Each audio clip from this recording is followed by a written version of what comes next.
Olá, galera! Estamos mais uma vez aqui com o nosso Agecast. Hoje eu trouxe dois convidados para lá de especiais. É a Lina Molina e o Juliano Caravella. E eles vão falar hoje sobre meditação infantil. Eles vão se apresentar agora, vão identificar para vocês qual é o trabalho deles. Vamos lá!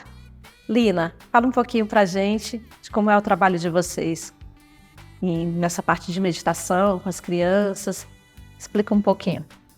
Criamos um ashram cultural chamado Avivenos, que fica na Vila Mariana. Esse ashram ele é cultural e também de autoconhecimento e envolve muito trabalho de meditação. E a gente ali não tem uma proposta de trabalho com meditação para crianças, na real. A gente vai falar aqui sobre isso de uma maneira um tanto polêmica. E porque meditação... quer dizer que no espaço vocês não têm um espaço para criança, é mais um espaço para adulto. O que acontece lá são vivências que quem se interessa, quem vai atrás são os adultos. E porque a criança não precisa de meditação, na real, na verdade, né? A criança, ela ainda é, assim como nós, ela é pura meditação. E a criança, ela é presença. É o adulto que corrompe a criança, né? É o adulto, são as figuras de autoridade que corrompem a criança. E a criança, ela sabe o que é presença, ela compreende. E essa compreensão, ela não é mental, é uma compreensão muito coração. Aí é que está o lance da meditação. Essa compreensão que você fala, ela é o estar presente dela, que você está querendo dizer, assim, que ela está na atividade, que ela está naquilo que ela está fazendo, que ela se interessa por aquilo, que não precisa que a gente ensine isso, é disso que você está falando?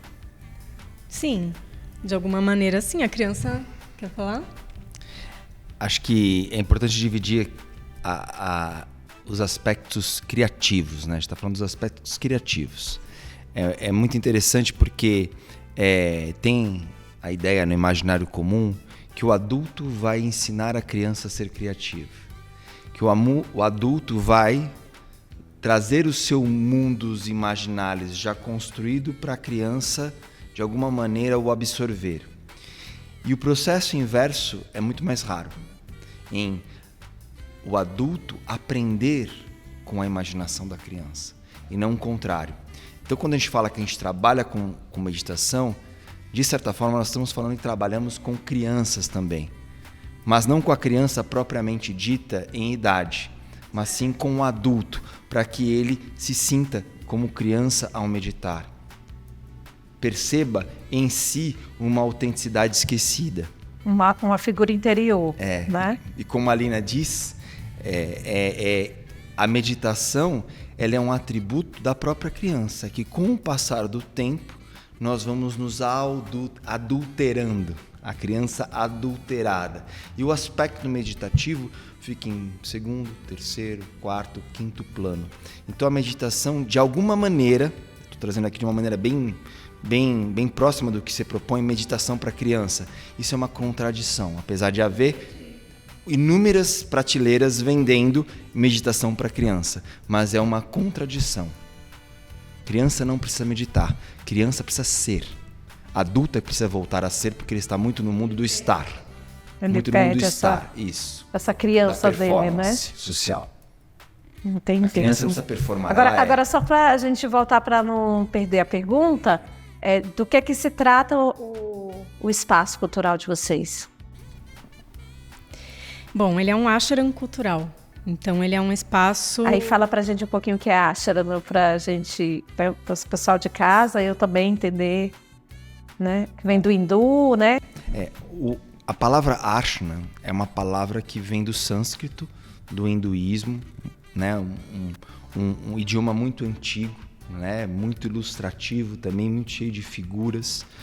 E ela significa, a gente poderia traduzir aqui para o português, uma aproximação para um local de refúgio, né? Na Índia, os ashrams são espaços onde se estuda, se aprofunda e se imerge em reclusão mesmo, né? Quase que um monastério. Práticas espirituais? Práticas espirituais, práticas meditativas, práticas de autoconhecimento, chame como quiser. Uma espécie de templo, né? Sim. Escolas espirituais, né? Às vezes. Pode ser. Hoje se tem ashram como escolas espirituais de acordo com várias linhas místicas dentro do yoga, dentro do hinduísmo, dentro do budismo, dentro do taoísmo, enfim. Aqui a gente se apropriou desse nome num convite de trazer a palavra cultural também. Então é um ashram que traz essa coisa do refúgio, onde se trabalha a meditação, mas não desatrelada à cultura em que vivemos, não desatrelada ao aspecto artístico. Então, não é só práticas espirituais, é a arte como ferramenta também de práticas meditativas. Legal. Então, eu preparei algumas perguntinhas para trazer para vocês, né? Para a gente poder conversar um pouquinho mais. Você mencionou que as crianças são naturalmente meditativas, né? Que acredito que seja esse ponto que você iniciou e eu acabei interrompendo para a gente não perder o início. Então, se elas são meditativas, como você conseguiria ilustrar para a pessoa de casa que está assistindo um momento criança onde ela está presente e que a gente adulto poderia se espelhar? Não existe um momento, né, específico. Não, assim, um momento só para você exemplificar. A questão, o ponto, é que a gente idealiza o que é meditação.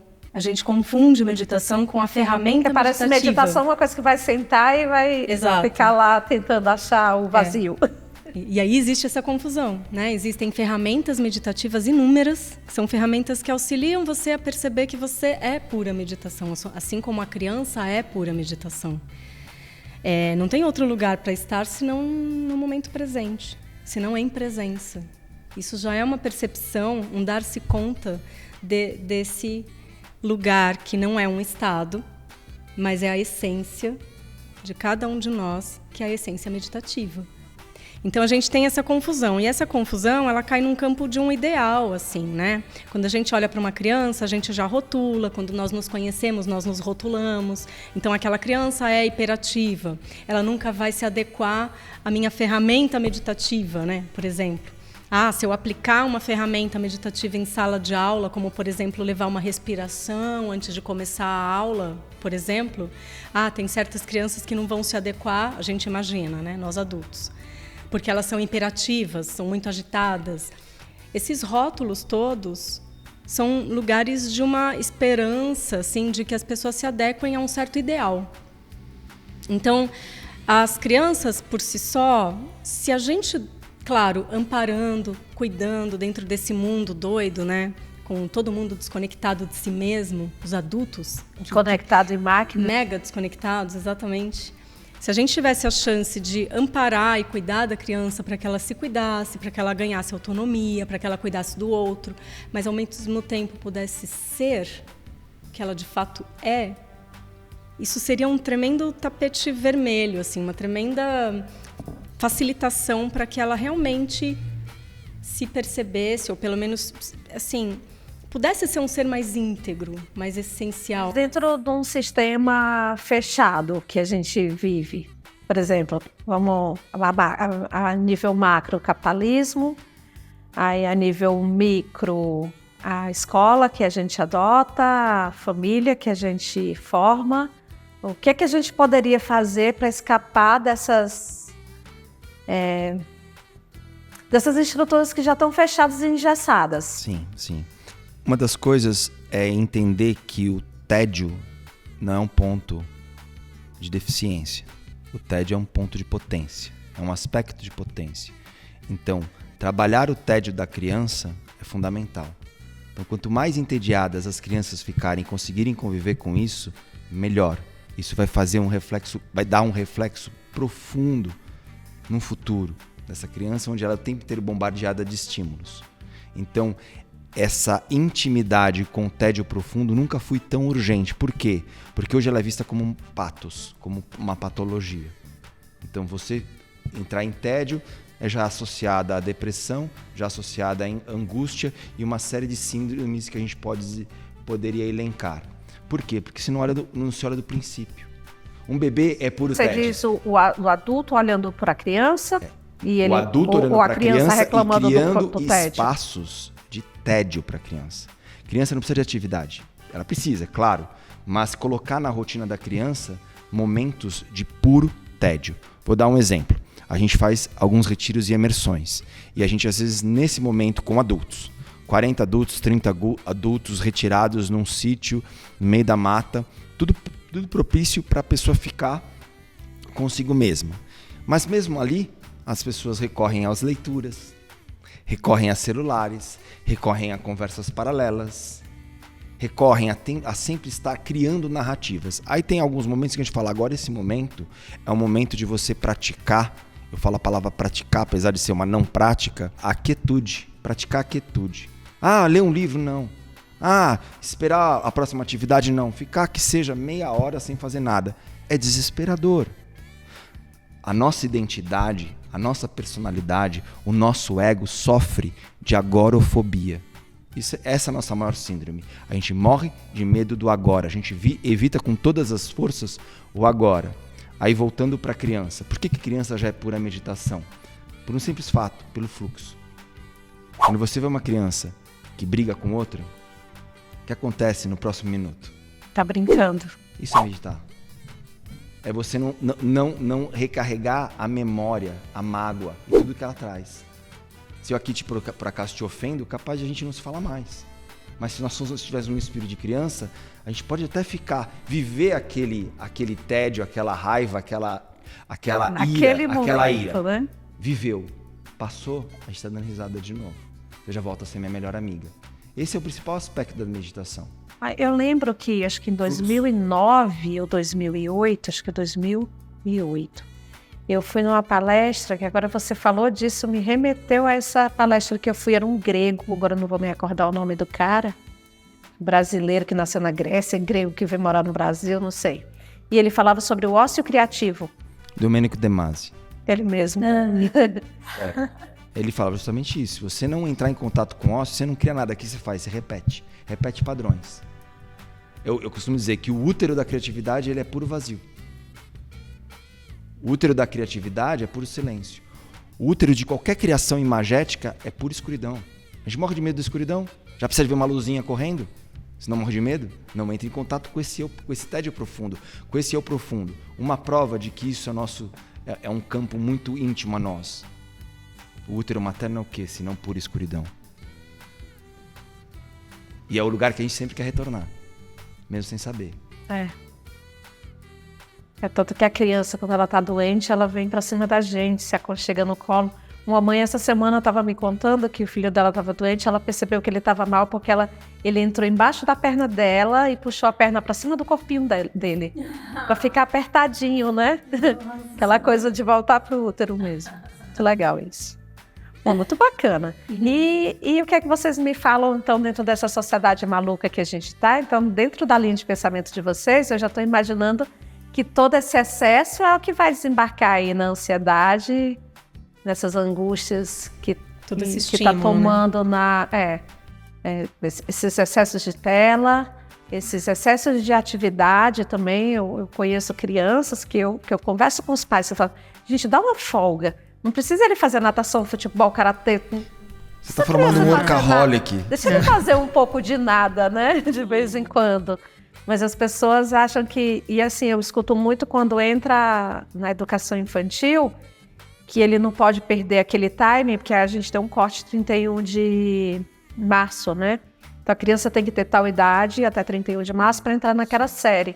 E aí tem pai que, não, mas meu filho é muito inteligente. E entra até na justiça contra esse time para a criança estar na frente, que é para ele terminar logo, que é para ele se formar logo, que é para ele entrar no mercado de trabalho logo.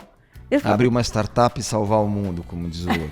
E aí o que acontece? Ele, com 14, 15 anos está formado, mas ele não sabe o que vai fazer da vida, porque ninguém deixou. Não tem autonomia, né? A gente não pode fazer o movimento pelo outro, né? E muito menos pela massa. Então cada um sentiu um vislumbre, né? E no caso assim, para uma mudança significativa para uma pequena comunidade, vamos supor, uma mudança dentro da AID, dentro da comunidade AID, uma mudança dentro da comunidade do núcleo familiar, um pequeno núcleo familiar, começa um por um. E no caso da criança, Se for promover, se a gente está falando aqui de sistema, todo um sistema, começa com os pais, né? Sim, o primeiro sistema da criança. Começa daqui, começa com os pais. Se os pais se dão conta, tem até aquela história da terapia, né? Que não adianta muito a criança fazer terapia se a mãe ou o pai também não estão se tratando, se trabalhando. Porque muitas vezes a criança lá, ela é o espelho dessas duas figuras de autoridade máxima na vida dela. Às vezes não, às vezes, sei lá, de repente, eventualmente a criança tem como figura maior uma avó, porque foi cuidada da avó, mas...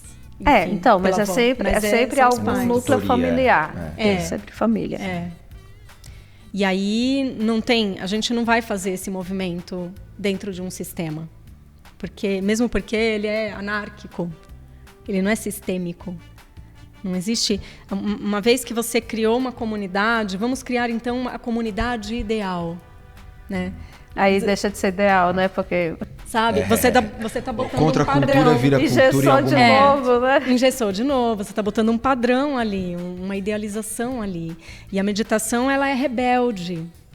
Por isso que o adulto, inclusive enclausurado, né? O adulto dentro do padrãozinho, ele tem dificuldade de compreender a criança. Essa criança é hiperativa, ela precisa de remédio.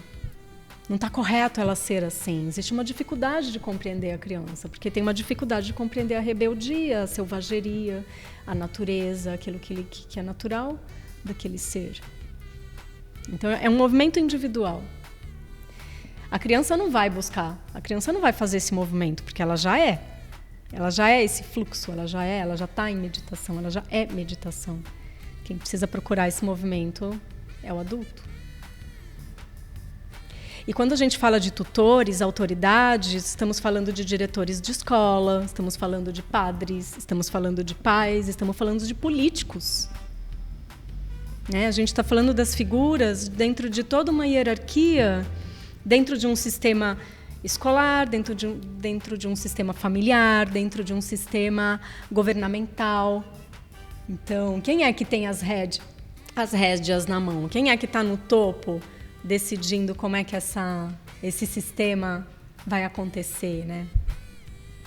Mas figura... mesmo dentro desse sistema que já é fechado, se tivesse um pouco mais de informação, você acha que isso iria beneficiar as famílias, as crianças, as instituições que já são padronizadas, como as escolas? Você acha que tem aí uma luz no fim do túnel ou é por anarquia e um vai se rebelar só e o resto não vai se beneficiar? É uma ótima pergunta, né? Acho que seria muito bom ter respostas para tudo. Mas o que a gente compreende um pouquinho, né, da experiência que a gente tem é que são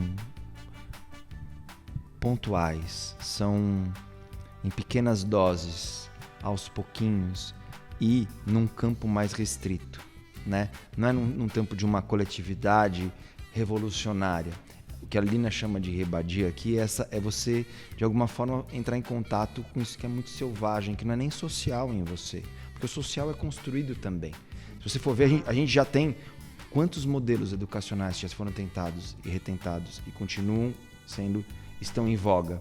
E a sociedade, parece que a gente quer crer que a gente evolui. Mas me cita algum momento da história em que a humanidade não esteve em guerra. Não me recordo. Então eu não sei para onde está evoluindo. Então é preciso fazer o caminho contrário, não para fora.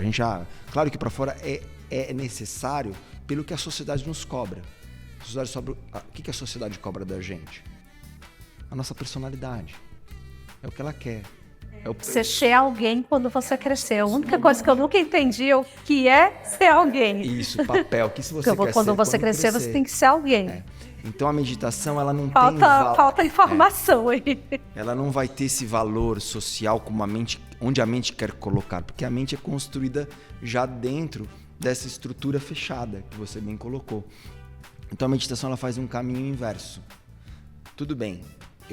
Eu aprendi o tempo todo que eu preciso ser alguém.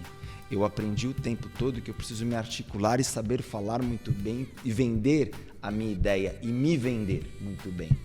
Agora, como é que eu faço esse caminho de volta? Isso ninguém te ensina, nem seus pais. Porque eles também não sabem. Não sabem. Eles também não sabem. Ninguém te ensina isso. Então vai ser um caminho solitário em algum nível.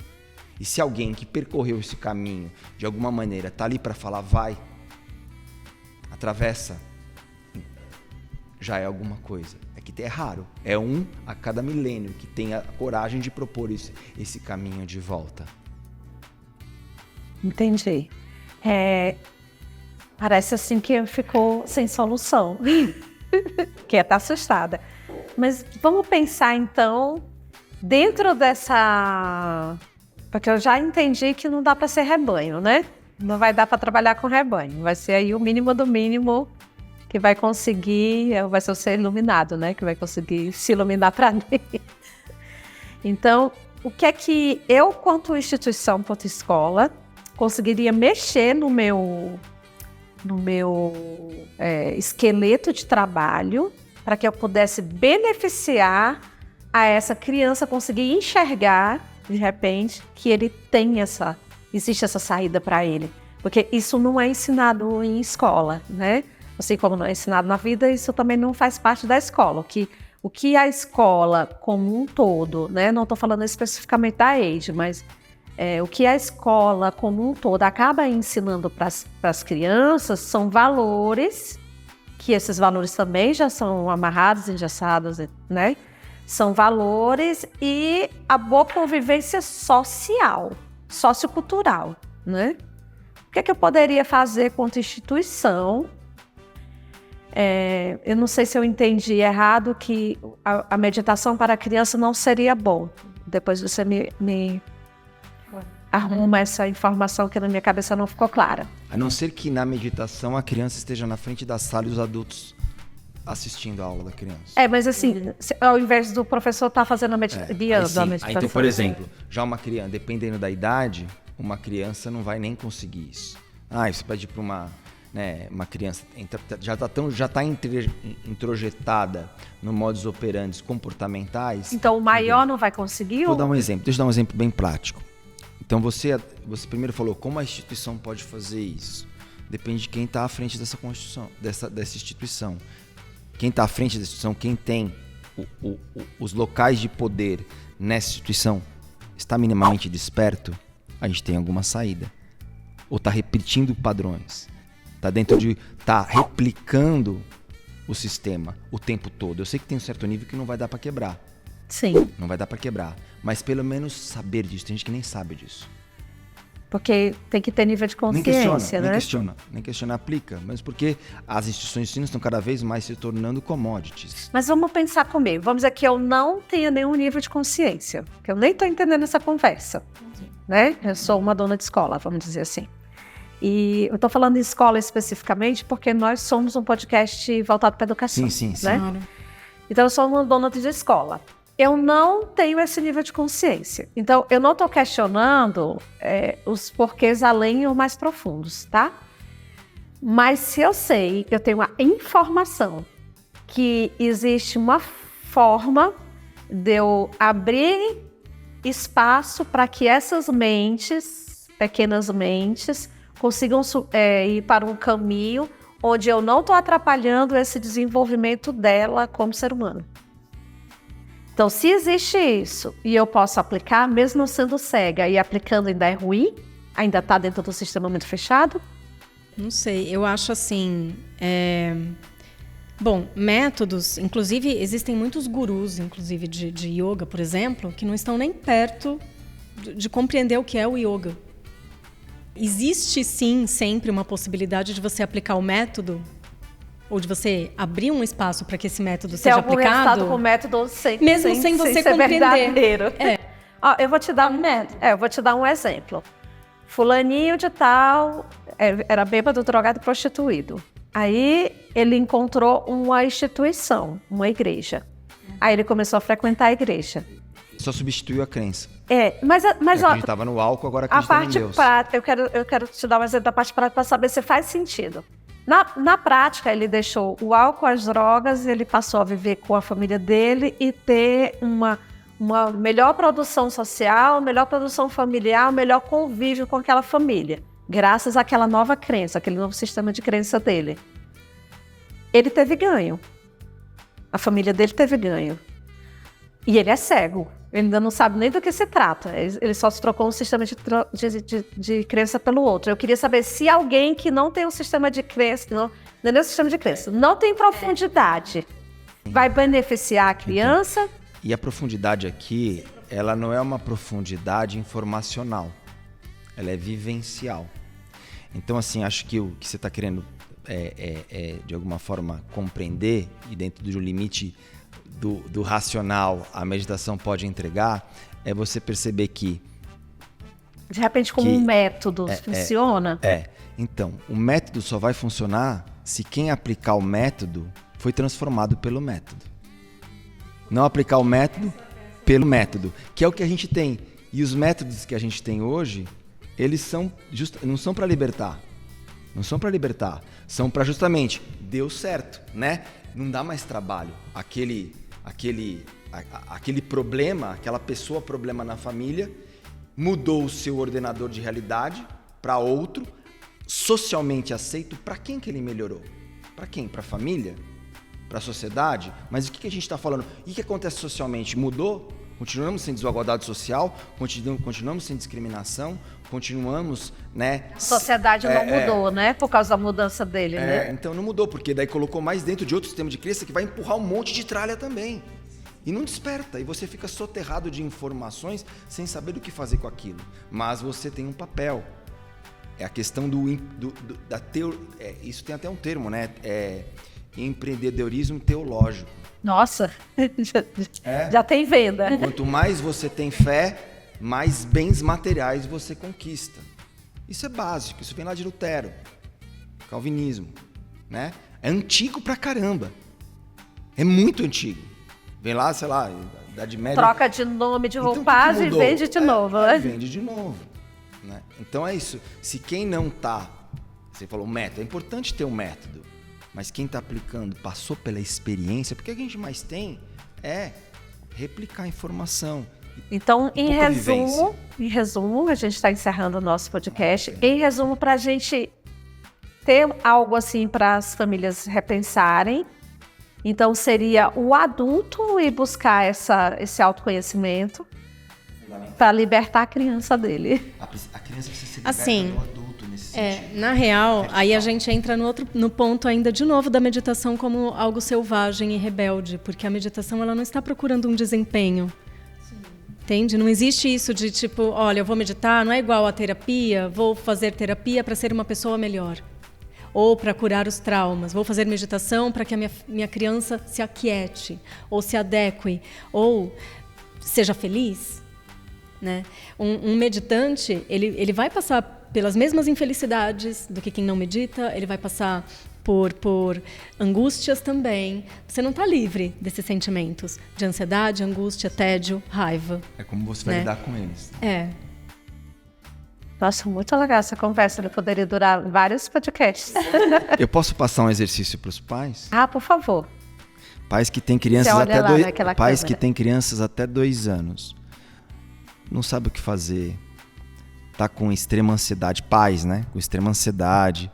Não conseguindo lidar com várias situações. Fala que meditação não é para você, porque você entende que meditação é ficar quietinho, parado, sem pensar em nada. Pega o seu filhinho, sua filhinha de 1 ano de idade, né? E se propõe, durante 1 hora, que seja por dia, fazer tudo o que ela fizer. Então, se ela rolar no chão, você rola também.